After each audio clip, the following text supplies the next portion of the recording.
Baiklah, di sini saya akan menjelaskan tentang sebab-sebab warisan dari kelompok 4. Konsep warisan dalam hukum Islam. Dalam istilah fikih Islam, warisan juga disebut dengan faraid, jamak dari kata faridah. Kata faridah diambil dari kata fard dengan makna ketentuan takdir. Al-farid lah dalam terminologi syariah ialah bagian yang telah ditentukan untuk ahli waris. Syariat Islam telah mengatur sistem pewarisan dengan cara yang terbaik, akurat, dan adil. Oleh karena itu, Islam mengakui pemilik pribadi atas harta benda yang didapat dengan cara yang sah. Waris menunjukkan harta kekayaan dari pewaris yang telah wafat, baik harta itu telah dibagi maupun masih dalam keadaan belum terbagi-bagi, yang berarti harta peninggalan orang yang meninggal yang akan dibagikan kepada dua ahli warisnya. Ahli waris berasal dari kata bahasa Arab yaitu warasatun. Secara gramatikal berarti yang tinggal atau yang kekal. Maka yang demikian apabila dihubungkan dengan persoalan hukum waris. Perkataan waris tersebut berarti orang-orang yang berhak untuk menerima pusaka dari harta yang ditinggalkan si mati dan dipopulerkan dengan ahli waris. Hukum warisan dalam Islam mendapat perhatian besar mengingat pembagian warisan yang menimbulkan akibat-akibat yang tidak menguntungkan bagi keluarga yang tinggal mati sebagai ahli waris. Hal ini karena di dalam hukum Islam bagian-bagian warisan yang menjadi hak ahli waris telah dibukukan dalam Al-Quran, meskipun dalam realisasinya sering tidak tepat. Hukum warisan dalam Islam mendapat perhatian besar karena sering menimbulkan berbagai hal yang tidak menguntungkan bagi keluarga yang ditinggal mati pewarisnya. Ahli waris adalah orang yang pada saat meninggal dunia mempunyai hubungan darah atau hubungan perkawinan dengan pewaris atau orang yang meninggal. Sedangkan yang dikatakan ahli waris pengganti adalah pewaris untuk orang yang sudah meninggal terlebih dahulu daripada si pewaris, atau waris yang menggantikan kedudukan ahli waris lain yang lebih dekat kepada si mayit, karena ahli waris tersebut lebih dahulu meninggal daripada si pewaris. Sebab-sebab warisan. Untuk dapat dijadikan sebagai ahli waris atau orang yang berhak mendapatkan bagian harta peninggalan pewaris haruslah disebabkan oleh beberapa sebab diantaranya. Satu, adanya hubungan kekerabatan atau nasab seperti ayah, ibu, anak, cucu, saudara kandung, saudara saya maupun saudara seibu. Begitu juga kakek dan nenek, keturunan ke atas.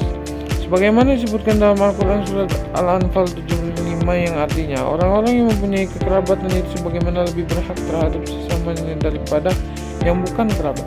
2. Sebab adanya hubungan pernikahan. Setelah terjadi hubungan pernikahan yang sah antara seseorang laki-laki dengan seorang wanita ditandai dengan adanya ijab dan qabul yang dilakukan oleh wali nikah dengan calon mempelai laki-laki, maka sejak itulah antara seseorang laki-laki dengan seorang wanita menjadi pasangan sebagai suami istri, yang menyebabkan mereka menjadi kerabat dan keduanya mendapat hak saling mewarisi apabila salah satu di antaranya meninggal dunia, sebagaimana firman Allah dalam surat An-Nisa ayat 12.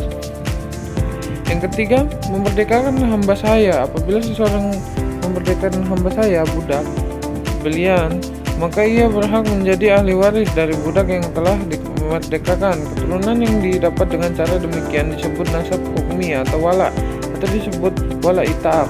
Sedangkan keturunan berdasarkan kekerabatan disebut wala al-muwayyah.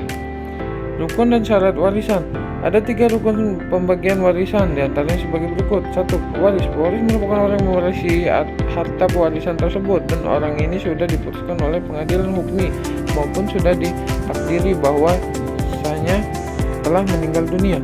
Yang kedua, ahli waris. Ahli waris merupakan seorang yang akan mendapatkan harta warisan dari pewaris nanti. Ketiga, harta warisan. Harta warisan merupakan lebih dari harta peninggalan si mayit setelah terlaksananya hal-hal seperti pengurusan mayit, membayar hutang pada Allah, membayar hutang pada manusia, wasiat, dan sisanya. Itulah dinamakan harta warisan. Karena merupakan sesuatu yang harus kita capai atau miliki untuk memperoleh yang kita inginkan. Dasar hukum warisan. Dasar atau sumber utama hukum Islam adalah nas, Al-Quran, dan hadis. Demikian juga dasar hukum pewarisan dalam Islam telah diatur dalam ayat-ayat Al-Quran dan hadis secara rinci, di antaranya dalam firman Allah Subhanahu wa taala surat An-Nisa ayat 7, 11, 12 dan ayat 176.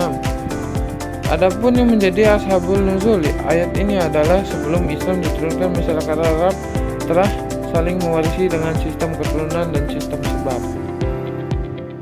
Bupati wali kota wajib mengangkat camat dari pegawai negeri sipil yang menguasai pengetahuan teknis pemerintahan dan memenuhi persyaratan kepegawaian sesuai dengan ketentuan peraturan perundang-undangan.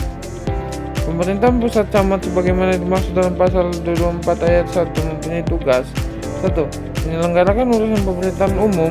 2. Mengordinasikan kegiatan pemberdayaan masyarakat. 3. Mengordinasi upaya penyelenggaraan ketentraman dan ketertiban umum.